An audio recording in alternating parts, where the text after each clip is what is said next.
there are things I think that we need to look towards. One of the things that comes to mind is the imaging, for instance, from composers when they are actually writing pieces. So often there are works that, for instance, the notes go up and they come down. But that's not true. In fact, that's what they do, but they mean something different.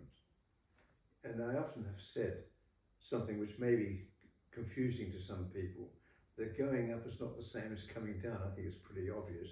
But anyway, it's a different thing also in piano playing. If you're going up, it's a different feeling. And somehow I think that's got to be also physically worked into the actual playing.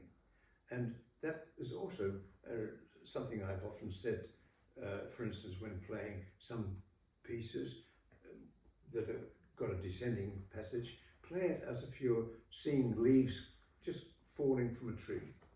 Just the way they float, and then they come up a little bit and then they go down. You know, this is the way they float. They don't go down like that.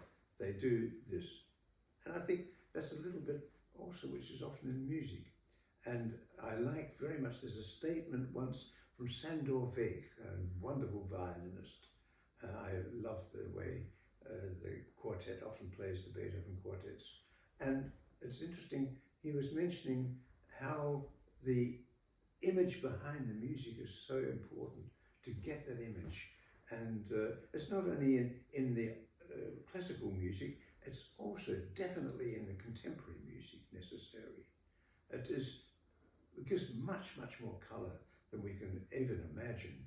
And I think the imagination wasn't it Einstein that said to get from place A to B is okay for the logic, but the imagination will get you further.